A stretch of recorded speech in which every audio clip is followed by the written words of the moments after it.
You spend countless hours in the garage with your dad. Now investing in that old car and working on it with your son reminds you of him. And his legacy lives on. Fund your passion with a low-interest home equity line of credit from Bank of Blue Valley. Hi, friend.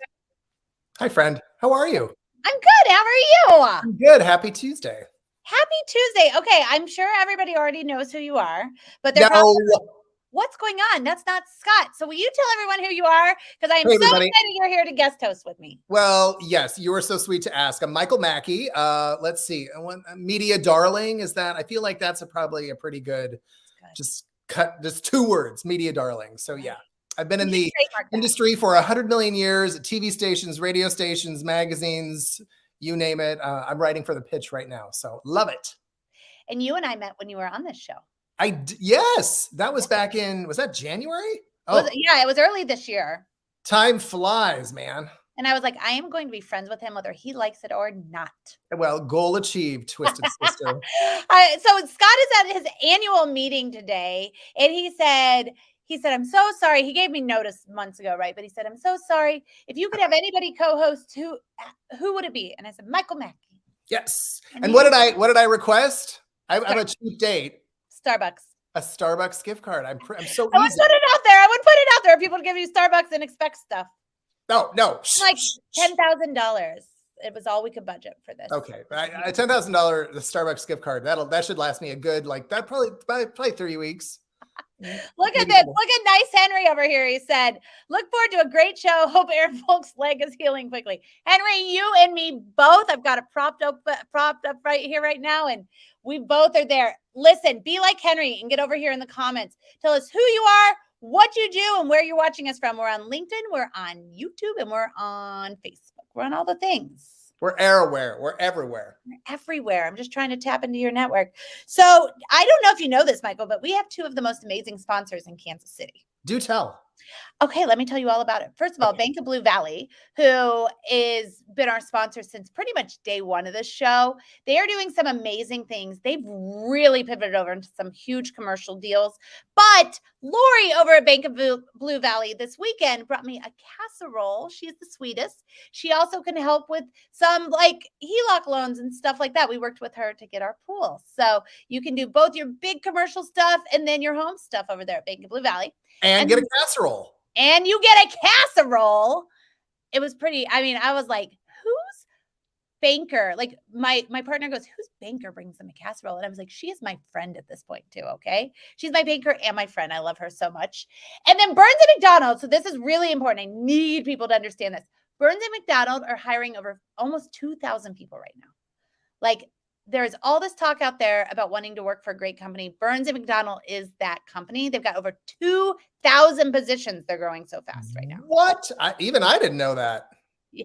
Over 2,000. They've got marketing positions for all my marketing people out there. I was looking. They got I mean, I'm not in the, I own my business, but I was like, if I didn't, this is where I would go. So they've got some really Where my people at? Where my marketing people at? Where my people at?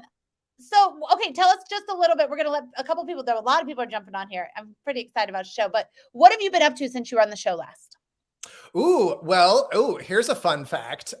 So I've been trying for quite a while to get on with the Society of American Travel Writers. That's my trade is I'm a travel writer, and they have this like kind of niche thing where if you can get on with them, it's this very prestigious, vetted group of like 500 travel writers, journalists. And after my 4th try, I finally got on. So you know what they say, 4th time is the charm. And the minute I got that got into the Society of American Travel Writers, wow, a lot of doors open. So I've been traveling pretty much all spring and summer and writing about lots of different places, northern Montana, Door County. I'm headed to Galveston for Labor Day. So it's been quite fun.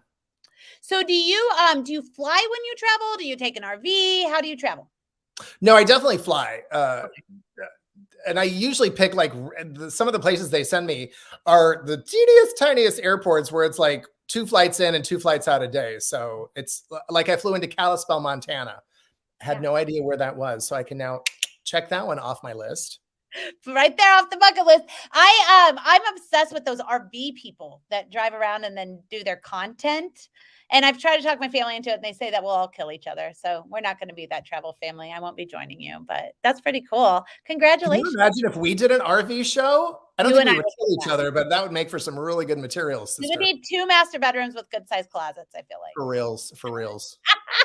All right, let's bring on our keep telling us over here. The comments always come up after I bring in everybody in, but I will tell you, I want to bring everybody in. What do you think about that? Bring them all in. Bring them. Let's bring it. Let's do it. Did we have this music last time? Yep. Oh, dear. No, I didn't have walk-on music. It's new. It's a new thing. It's pretty similar. I'm working on my mom. All right, first things first. We have Kitty, Michael, where are you? Andy. Oh, Michael, he's got so much. Yeah, you thought you were going to get away with not having toys or stuffed animals. Not everybody has dog toys for their office pet in their office.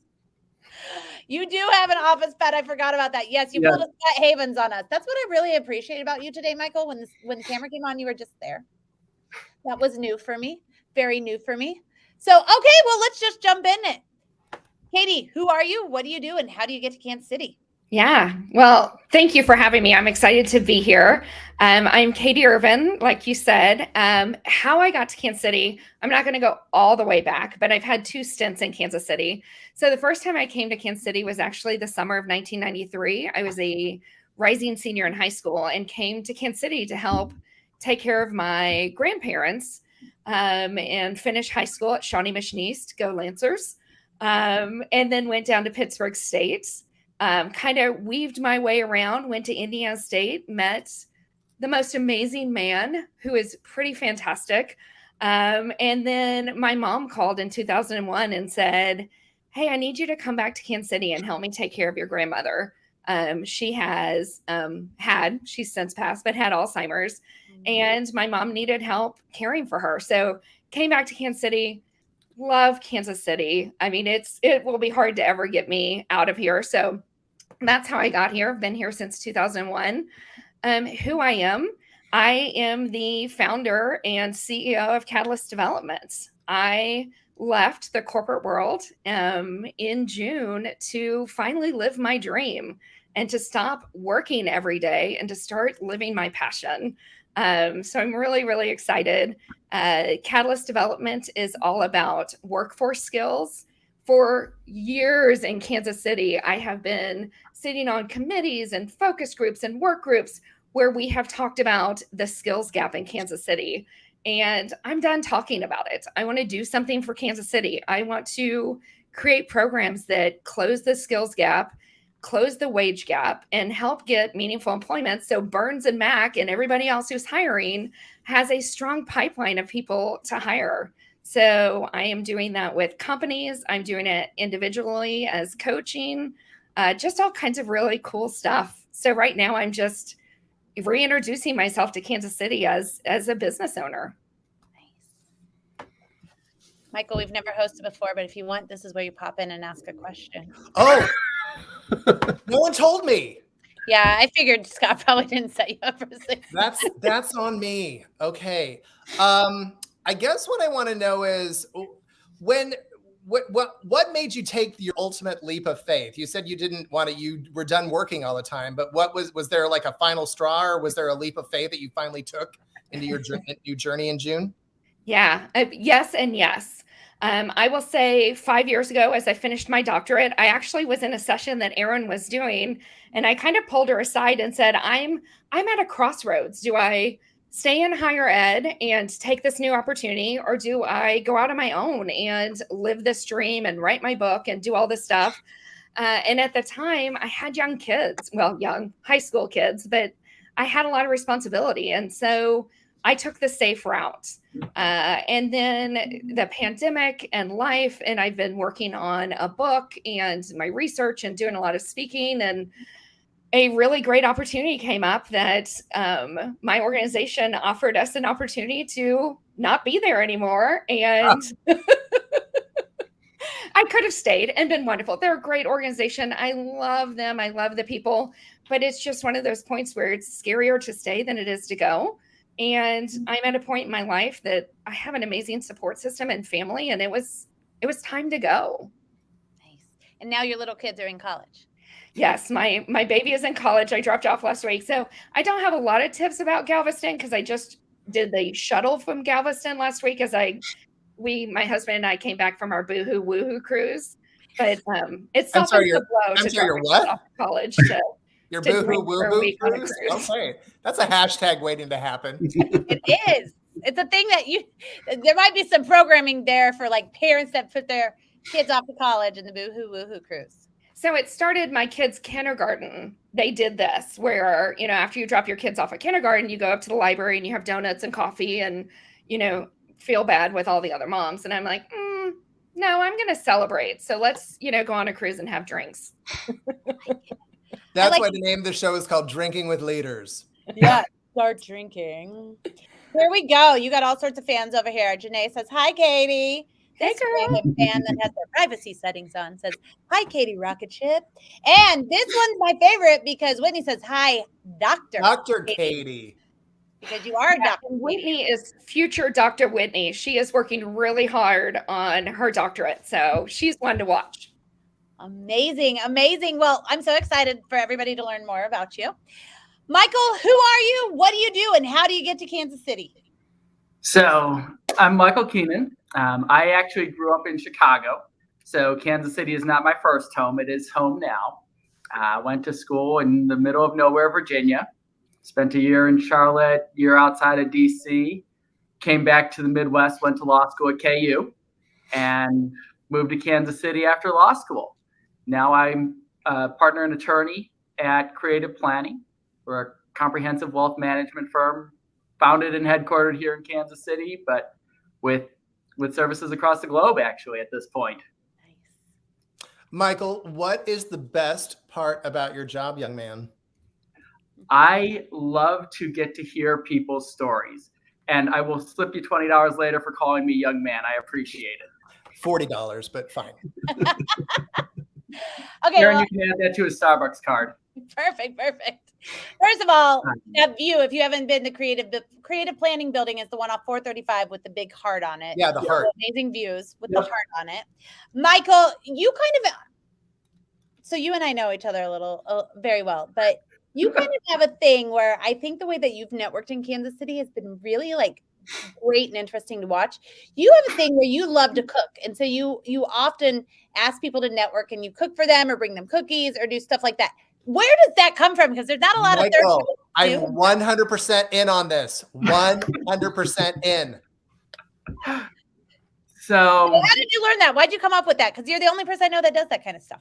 Well, so you'll laugh, but I have not always cooked, and I should say I've always made food for myself. Cooking is a far stretch from what I have done for most of my life. It is amazing what you can find on Google. If 437 people gave it 4.8 stars, I figure I usually can't screw it up to the point that it's inedible. But it's a great way to get people together. And, at this point, money isn't the same issue that it used to be. But for a long time, money was real tight. And I could feed a dozen people for what it would cost me to eat out. So it was a great way to just gather people around. Everybody needs to eat at some point. Michael, sidebar, what is the one thing that you can cook better than anybody else? See, you ruined it by that last part, because I don't know that there's anything that I cook better than anybody else. I do love making mango chicken curry. Last month's dinner was a spice roasted pork tenderloin. There's some fun desserts too. Okay, and then one last fun fact: how many marathons have you ran? 8 now, I think. I think the better fun fact now is how many treadmill parts have I gone through in the first year of my warranty. Thank God it's on warranty. Right. Yes. I got the extended warranty, and one of my friends said, Michael, I think you're the only person who should actually get the extended warranty for their treadmill. It's always impressive. He's always out there running. So, and we're kind of neighbors. I haven't seen him run yet, but I see it on his stories. Andy, who are you? What do you do? And how do you get to Kansas City? Oh, well, thank you. First of all, thanks for the opportunity to be on today. So my name is Andy Traub. I am 25-year HR professional. However, 15 years ago, I was able to take my profession, turn it into a passion, turn it into a mission. I got to Kansas City. I went to school at K-State, took a job. I used to be a third grade teacher here in Kansas City. And yes, there are parallels between third grade and HR. It's just you have to take executives to the corner and give them a little bit of time out in different ways than other people, but you can still do it. Yeah, so I got into human resources and I've loved it. But 15 years ago, I was the director of recruitment for a large theater company that might be based here in Kansas City with 3 initials. Starts with an A, ends in a C. You can fill in the rest of it. But I had the opportunity to build a recruiting program designed to hire individuals with autism. And that was the beginning of a 15-year journey that I'm still on, that I found that I enjoy that side of helping businesses realize that hiring individuals with disabilities is an imperative because you're also retaining them, but then also using all the best HR practices that you have and make sure that's all HR sound. But there's something about a third grader finding that long division isn't nearly as hard as they thought. And they have these, I can do it. You get the same thing with businesses when you talk about hiring people with disabilities and veterans and service disabled veterans and such. It's like, I can do it. It's like, so you get a light bulb moment 40 years later with people. So, but it's great. So that's what I do. I have my own company, president of Traub and Associates. Do HR consulting, but primarily we work with businesses here in Kansas City, nationally and internationally to help them hire and retain individuals with disabilities. Because as we all know, our workforce, as Katie mentioned, is in a way shrinking. A lot of people have left the workforce, and where are you going to go find your talent next? And so that's what I do, and that's where my passion lies. So that's how I'm here. Nice. Do you have a best, worst HR horror story that you want to share with the class? Yeah, I'll actually do one that people. It's best and worst at the same time. So a company called me and they said, "Hey, we might have just screwed up." And I said, "What's that?" And they said, "Well, we hired individuals with disabilities, and we found the job coach actually stole from the company, and so we fired our employee." And I'm like, "Okay." Let's unravel that. So I appreciated the fact they went quickly, a little too fast, but we were able to get the employee back in and still get them the proper assessments and accommodations they needed. But yeah, it was one of those like, I think we screwed up. It's like, yes, you did. So, wow, that's damage control. Good on you. It is. Yes. Okay, I'm going to ask you something I've always wanted to ask all HR people, and I've never asked, but now I'm at the point where I'm going to ask. Okay. I consistently coach that your LinkedIn name should just be your name. But every HR person in the entire world, not every HR person, but most HR persons will not listen to me because they have a special certification. And it must mean so much in HR world that like people won't even look at you. So talk to me about SHRM. I think it's SHRM, right? Talk to me about how much more qualified that makes you as an HR person. Because it seems to be the one thing, like I can get people with like their PhDs to take that off, but SHRM isn't going anywhere. What is SHRM, first of all? Well, yes. Society for Human Resource Management is one of the certifying bodies of HR knowledge. The reason people don't want to take it off is because it is the most scary, frightening test you've ever taken in your entire life, and you never want to take it again. So it's a badge of honor. It's like, if I'm an HR person and I went through that, it's like, I don't know even how to describe it. It's like you go through boot camp like 4 times because you quote unquote like doing boot camp, and it's like, here's your moniker and here's your award. And Katie knows what I'm talking about because she's a former HR person as well. And it's like, you put those out there. So the interesting thing about it is it's really alphabet soup. I mean, like, a lot of letters makes it look really good, but nobody really outside of HR knows what those letters mean.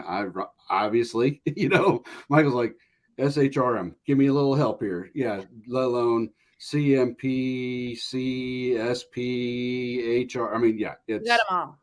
It's just basically the nanosecond that I got on with the Society of American Travel Writers, I literally started putting SATW on the end of everything because that's how proud I am of that certification. So I see your SHRM and raise you my SATW.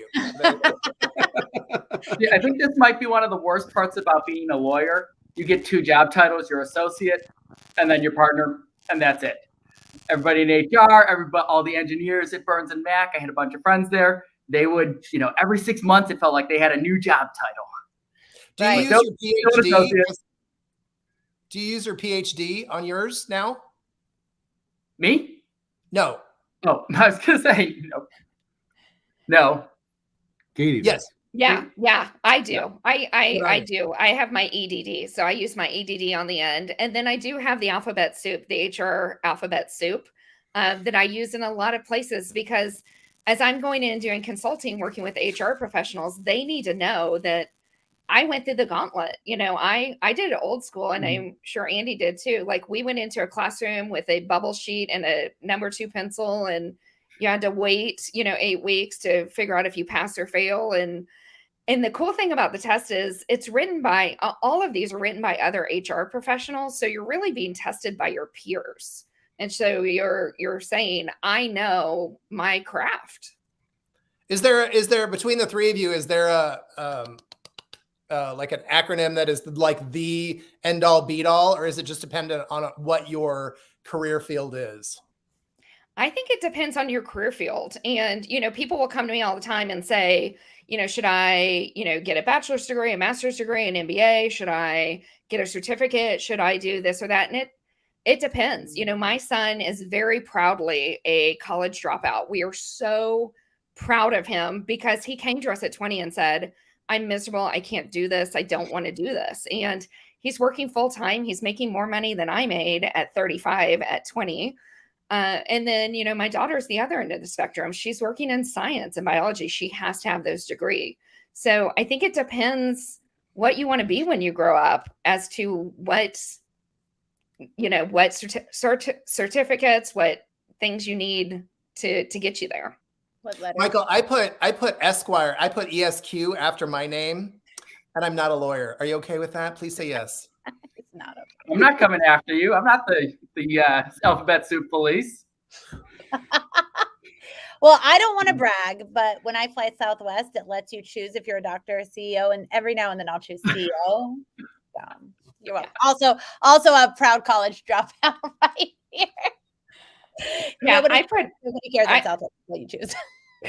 When I fly Southwest, I put doctor as well. And my family always teases that, when they say a doctor in the house, my daughter's like, you're not that kind of doctor. You're a doctor of adult education. I'm like, yeah, but if you need some theories broken down, I'm your girl.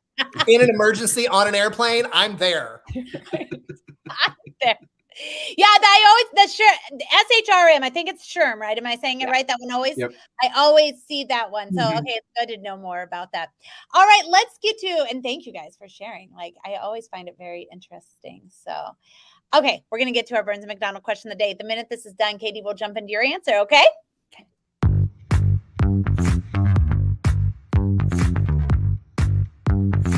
Hi, I'm Sunitha Levin, and I work at Burns & McDonnell, helping advance telecommunications across the U.S. My question for today is, how do you manage your time, and how much is it worth to you? This question makes me laugh because I literally made a LinkedIn post today about my ducks in my Jeep and how my ducks are never in a row. And that is how my business is at this point. I will get up in the morning and, I work out at 5 and then I organize my day and, really try to pay attention to time management. And then, you hit a bump in the road and your ducks go flying. And, as a business owner, I work really hard trying to manage my time and to get all my ducks in a row, and make those relationships and do the things I need to do. But time management is a challenge, especially when you're starting a company. So I do a lot of, checking my calendar, beginning of the day, end of the day, making sure that I don't have any schedules that I need to clean up. I use Monday.com for all of my task management. Monday.com, enlighten me a little bit.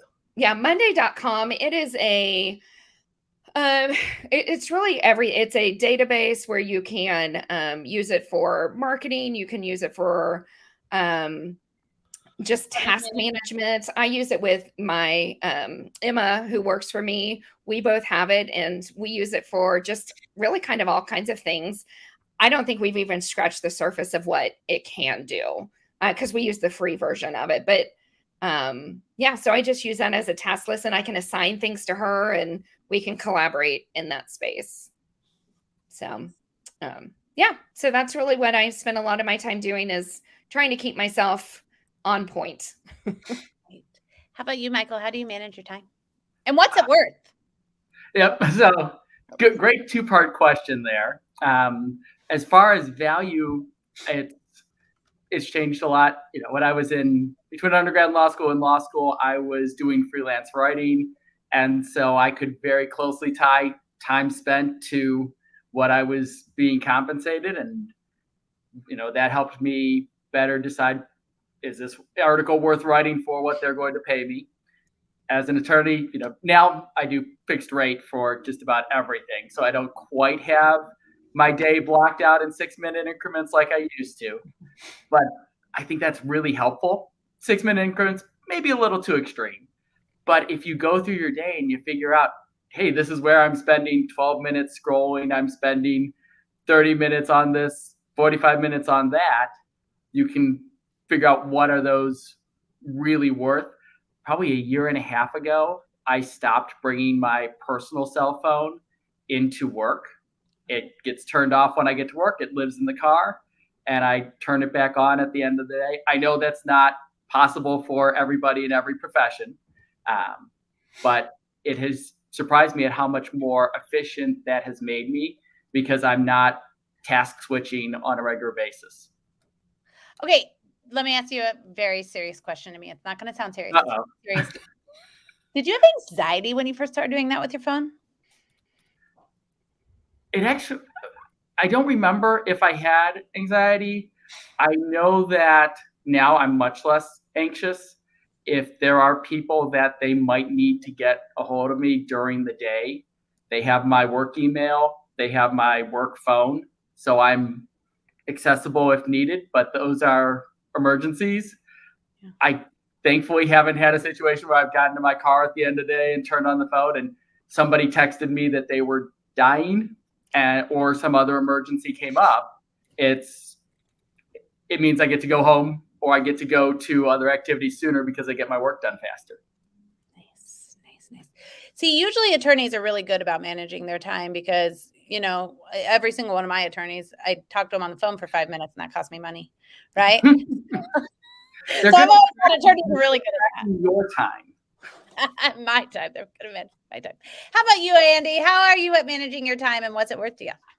So the interesting part about it is the older I've gotten, the more I've realized that I probably have ADD. So I actually have to break up my day into smaller chunks, not 6-minute increments, but more of like, okay, for these next 2 hours, here's the project I'm going to work on. Similar to Katie, it's like, running your own business, you're kind of the chief cook and bottle washer all at the same time. So if something comes in, you kind of have to address it, or at least try and triage it. There is a really bad thing about running your own company. It's like, how close is this to money? Because it's like, okay, that's where I'm gonna go first. But on the other hand, it allows me, the smaller increments allows me to sit there and say, okay, process take some dedicated and be intentional about working on this project or working on this client, and then take a break and then move on to something else. But ironically, Katie and I were having this conversation yesterday. It's just, there's a lot about relationship management that goes into what we do and what I do. It's maintain those relationships. And I know with Michael too, people just, pick up the phone and call, but it's maintaining relationships. And that's one of the things that I probably prioritize maybe a little too much is if somebody calls, I want to make sure that I give them the time that they need from me. Unfortunately, I can't put my cell phone is my brain.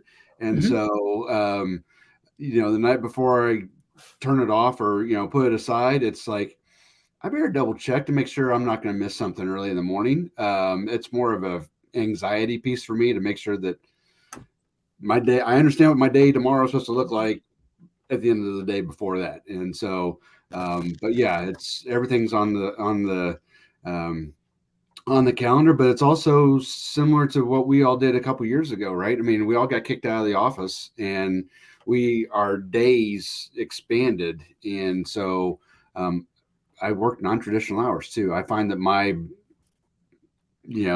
body kicks in and brain kind of starts really going about 2 or 3 o'clock in the afternoon. Then it's like, all right, I can go till late at night. So it's just kind of scheduling that day and understanding when I work best versus trying to force myself to try and get stuff going when I'm not. So.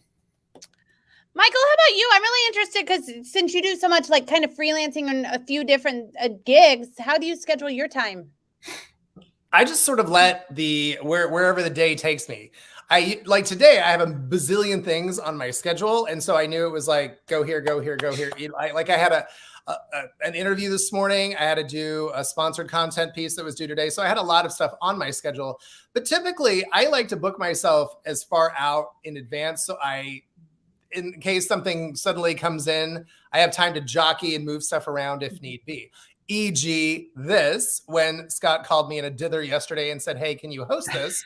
I was like, you know what? Yes, I can, because I love Aaron. So I just moved some stuff around. It was all good. Thank you. I moved my back wax up an hour, so we're good. Yeah. So. The sad part is you guys think I'm kidding. I'm not. So yeah. I have to be hair-free for Galveston, people. Come on. Love it. I love it. I think my biggest tip is I just really make sure my Calendly is solid at all times.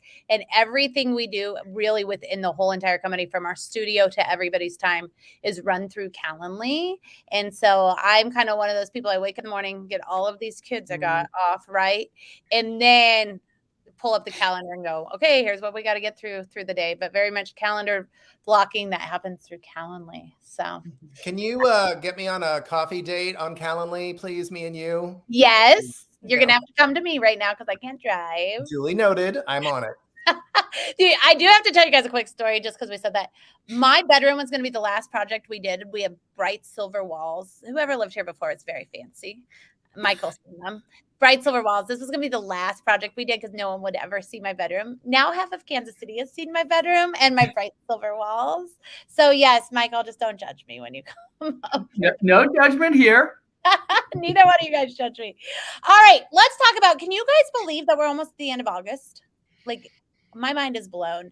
So what I want to talk about is what has 2022 look like and what are we putting our foot on the pedal for the end to really make sure that we say 2022 was the year we all said it was going to be. Katie, let's start with you.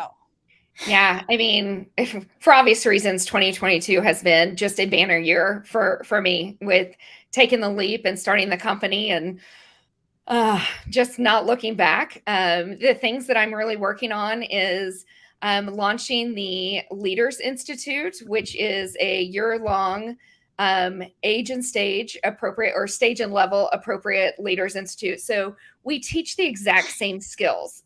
We just teach them at different stages and levels. So if you're early in your career or you're an executive, we still need to talk about perseverance and grit and, resilience and communication skills and emotional talent. And I won't even go through the whole list, but we need to talk about them. We just talk about them differently. So launching the Leaders Institute is coming. We're working on that. I have some really exciting client engagements. If you guys can keep a secret, I am actually, don't tell anyone. I'm so excited to have a launch meeting tomorrow with the NAIA and doing the Leaders Institute for student athletes and working with them on who they want to be when they grow up and the leaders they are today. And then probably the most exciting thing is I've hired a literary agent and I'm finally writing the book that I have been working on for years. Oh, girl, we need to talk. Oh, sorry. I said, oh, girl, we need to talk. I'm writing the same book. I'm not writing your book. I'm writing my book. We need to talk. Yeah, let's talk. I have a Calendly also. So anyone who wants to, I'll buy coffee.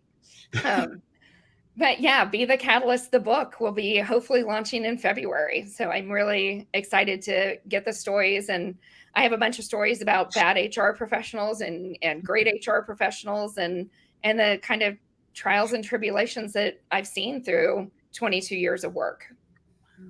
Dr. Katie, do we have we're almost 9 months into the year. Do we have a highlight of 2022? You can say personal or professional. Do we have a highlight thus far? Yeah, I mean, I think the biggest highlight is just launching my baby girl and then also launching my company. So, being able to within like weeks of each other. I'm sorry. Within like weeks of each other, right? Right. So seeing my, baby girl get her dream of playing college golf. I mean, she's a collegiate golfer and studying science down in Mobile. So she's able to be at the beach and send me videos, which makes me very unhappy that she's at the beach and I'm not. But then also to, take the leap and to launch the company and, to also have quality time with my husband. It's, our goal before we had kids was when we launched our kids that we would like each other more on that day that they left us than when we got married. And I'm so fortunate. Oh, never mind. Here comes the tears, Erin. I'm fortunate to be married to, my best friend and someone when I say I have a crazy idea, I'm going to quit my job and start a company. And I know that I make a lot of money but trust me, I'll make it up. And he's like, okay, let's go. So yeah, that's been the highlight of the year. I mean, it's just family and business and passion. If I were to make a banner, that's what it would say. Janae says, what a great opportunity. Nice job, Katie. Yeah, listen, I cry all the time. Pat yourself in the back, Miss Katie. Pat yourself on the back. Or Dr. Katie, sorry. Dr. Katie. All right, Michael, what has been your 2022 and what are we going to try to accomplish these last few months? Oh, man. Going to there's always the personal and the professional. I remember when I was at my first big firm, you'd hear some of the partners talk about, the $1 million partner, one who, between the work they did and the work they brought in was over $1 million. Probably not the best thing to aspire to, but in law, it's pretty easy to measure your bottom line contribution. There's a lot of jobs where it's not quite easy to say, oh, because I did this, the client paid this many dollars. Law makes it pretty easy to judge that. So that's been something that I've been working forward, continuing this year. And just I've always, I think, been on the stronger side of the technical ability, but also trying to better connect with the clients as well and hearing, Michael, you asked me earlier, what do I love about my job? It's the people's stories. When I finished law school, it was either go to Houston at a big accounting firm and do corporate tax or do estate planning here in Kansas City. And if I had gone the corporate route, probably would have been happy, but I feel like I would have gone home and thought, woohoo, I saved $1 million for the shareholders. That comes out to 0.03 cents a share for people I'm never going to meet. With the estate planning, I get to hear, what's the family story? Where did the money come from? Who's important to them? Who do they love? Who do they trust? Why are some people not on both of those lists? And figuring out really what they want that legacy to look like. So that's a huge part of my job that I enjoy. Personally, I've got some mileage goals this year for running. This is probably going to be my most mileage intensive year ever, if assuming I don't get hurt. Treadmill got fixed again today, so still on pace for over 3,000 for the year is the goal. That extended warranty's paying off, Michael. Oh, it is. It is. And hopefully will for years to come. Give our viewers a nugget or a pearl of wisdom from you on how to make the last 4 months of this year the best 4 months of this year. You got to have goals, and you have to have a plan for them. I look back at myself and I laugh because, in grade school, I was the kid who never wrote down the homework in the planner because I could remember it. Now, if it's not on my calendar, it doesn't happen. It's just, for me, I'm so much more efficient if I've got everything lined up. And then, Michael, when you were mentioning you plan things far out, you might feel the same way. I feel like I can be so much more present when I know this block is reserved for talking to this person. This block is reserved for clearing my mind, going for a run. This block is reserved for hanging out with these friends. And because we planned it, we can do something a lot cooler than, hey, are there any restaurants that have a table for us at this time?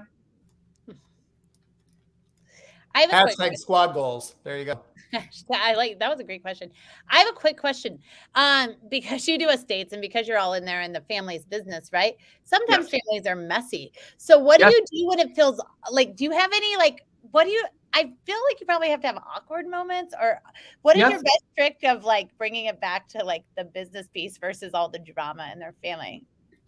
I don't think the two are distinct. Yeah. The drama is part of it. And it's how do we set up a situation and a plan that's going to allow everybody to come together and still enjoy Thanksgivings or whatever the family tradition is when everything's been said and done, when mom and dad aren't there anymore.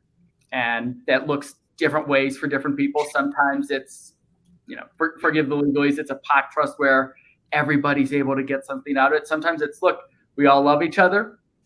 Child 1 loves vacations and will spend on that, but skimp on everything else. Child 2 loves having a big house.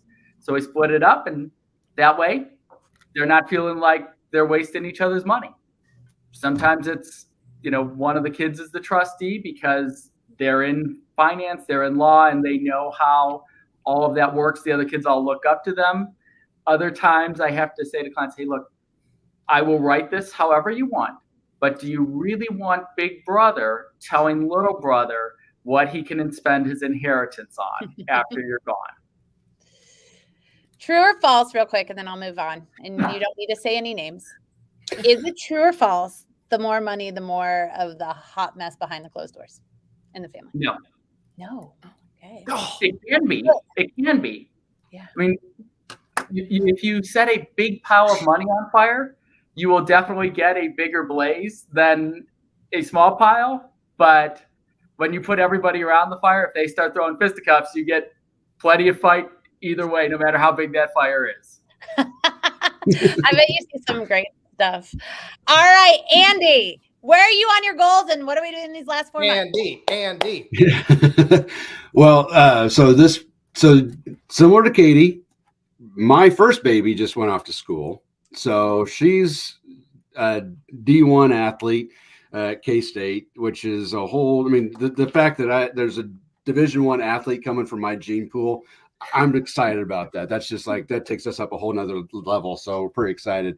But I think the other thing is that we just completed our, Michael, you mentioned running, that sort of stuff. We just completed, earlier this year, we completed our 38th and 39th half marathon. That's awesome. 39th different states. So we're trying to do all. Are you going to draw 50?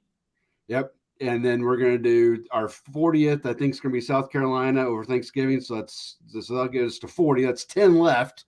So we're super excited about that. But then professionally, recently just SHRM, as we all know, it's the Society for Human Resource Management. This is like a theme for the day. I'm sorry, what is SHRM again? Society for Human Resource Management. Had the opportunity to co-author a course for employing abilities at work to help HR professionals around the globe learn and understand how to hire hire and retain individuals with disabilities. Because the ironic thing is, if you have a business and you hire employees, there's a high probability, at least 25% probability, that you'll have people who are employed with you who are individuals with disabilities. And how do we retain them? And how do we be intentional about going out and hiring other individuals with disabilities for all the right reasons? And so that launched. So LinkedIn's been fun to watch. People are like, hey, I just took the course and just got my certification. Yes, more alphabet soup that can come along behind their names. But it's 10 hours of free certification that anybody can go out and take. So super excited about that. With regards to the fourth quarter and looking at next year, one of the things that's been a theme of mine since January has been, with my business, it's like go all in. Before, I kind of kept one foot in one area and one foot in the other, and that straddle thing has been a little difficult. So it's kind of like, we're going to burn the ships, right? This is where I'm going to live. This is where I'm going to die. This is where I'm going to succeed, and that sort of stuff. And so since I made that decision to be fully committed to what I do, I've had the business for 10 years and I've kind of hedged, but it's all in now. And so looking for 23 to be great, because we got a lot of great momentum going into the fourth quarter. And I know things don't happen in the fourth quarter in the corporate world very often, but certainly things are lining up well for 23, and hopefully get 5 more half marathons in before the end of 23. So other than that, I'm bored. I know this is Michael and Aaron's show, but can I jump in and ask a very self-serving question here? Yes. What has been your favorite half marathon or multiple ones, and any that you would recommend avoiding? So the favorite ones that we've done, ironically, it's where we've actually gone and run them in the national parks. That's just cool. I mean, you're seeing places that you don't normally get to see.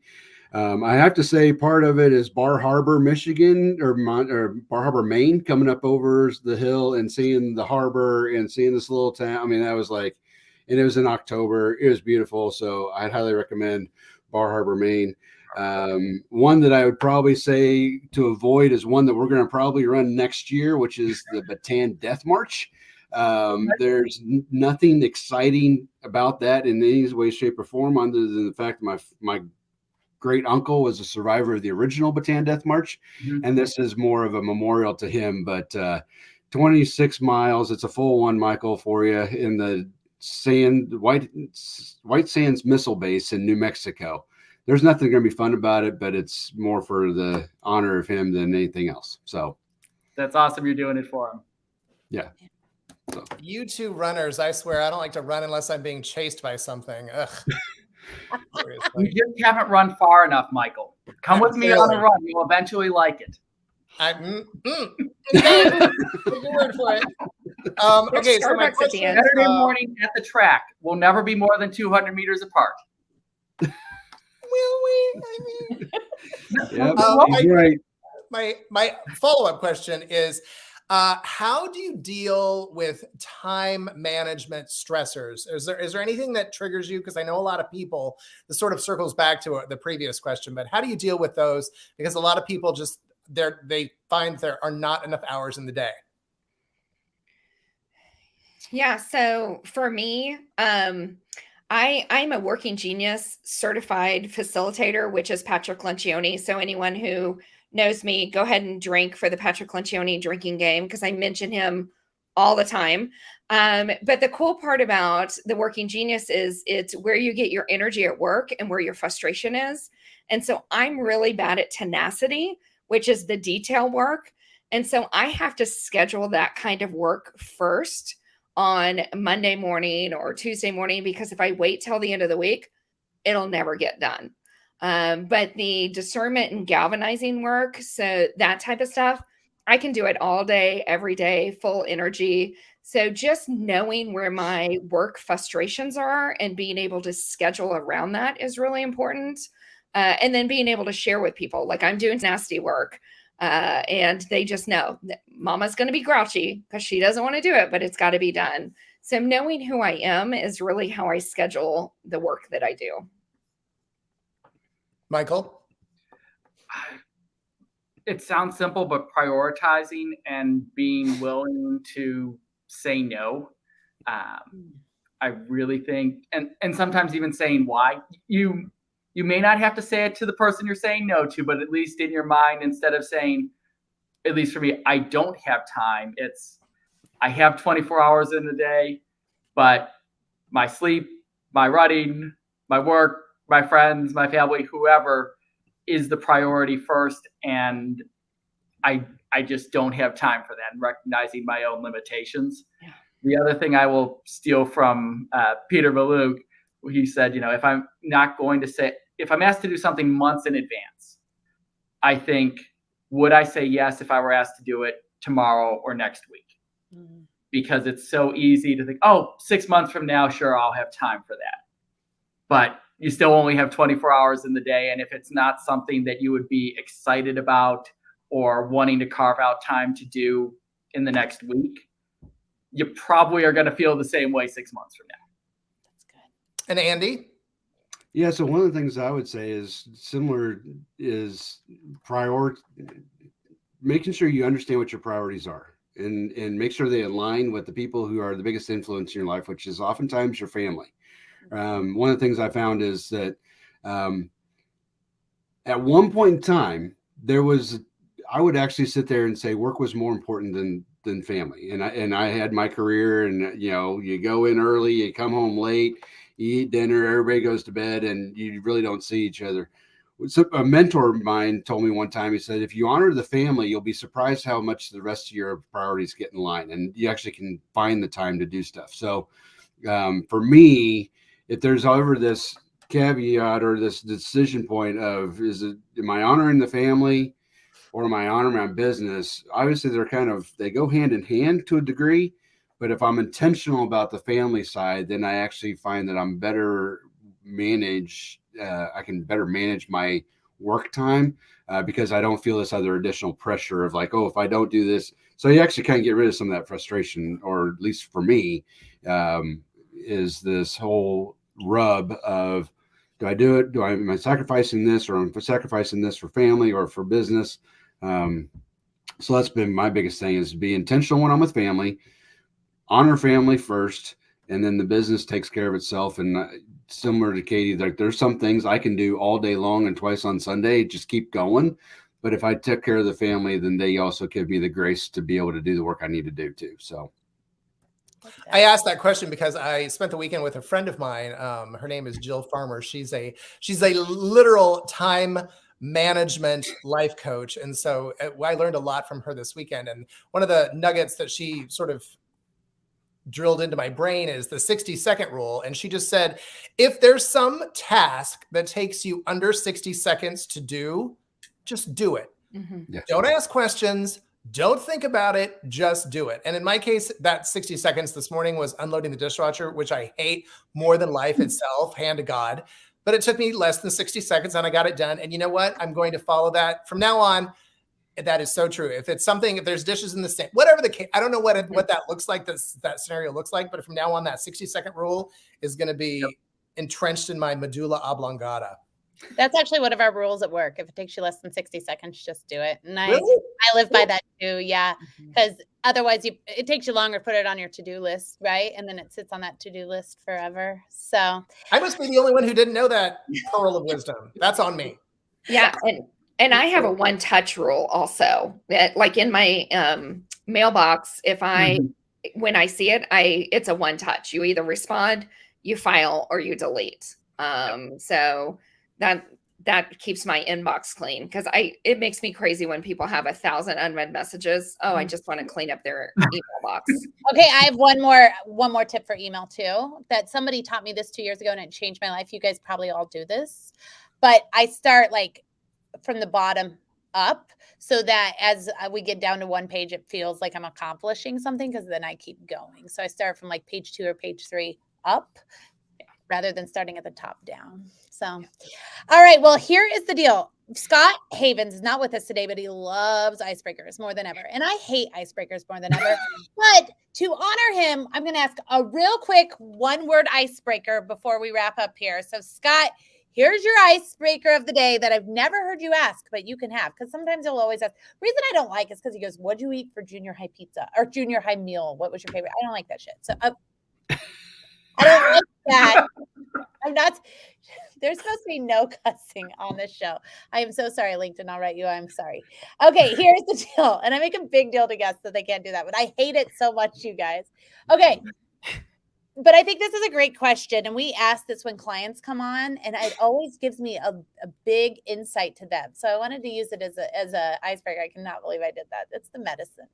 All right. Hilarious. The medicine, and I have the prescriptions to prove it. Who is your favorite person to follow online? Like where you're getting your information, you're learning, like who's your favorite person to follow online? Let's go backwards. Andy, let's start with you this time. We'll go all the way through Michael Mackie. Following is Simon Sinek. That's a good one. How about you, Michael Keenan? Ramit Sethi. Say it again. Ramit Sethi. Okay. I apologize. I'm probably mispronouncing his last name.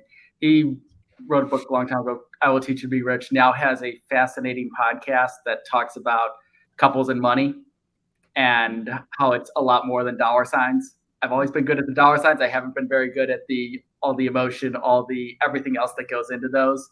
It is mind-blowing for me to listen to how deep he goes into those conversations.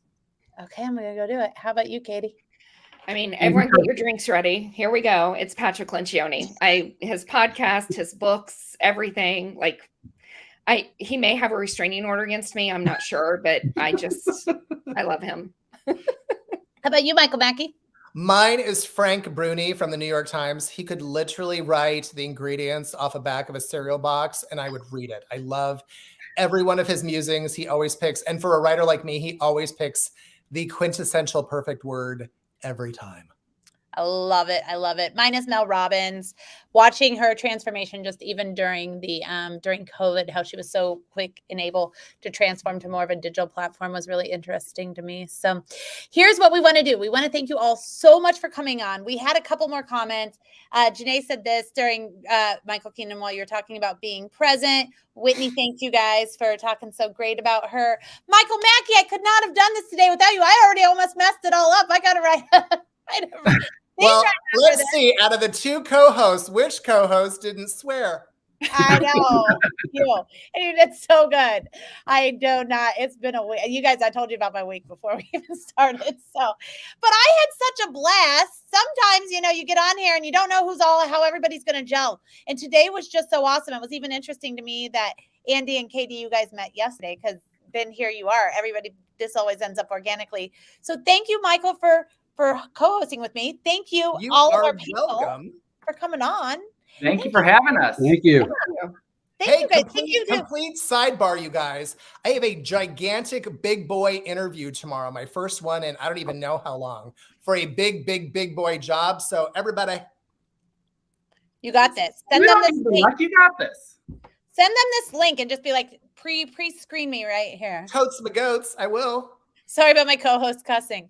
Okay, and here's the other thing. Thank you to Bacon Blue Valley and Burns & McDonnell, because none of us would be here without them.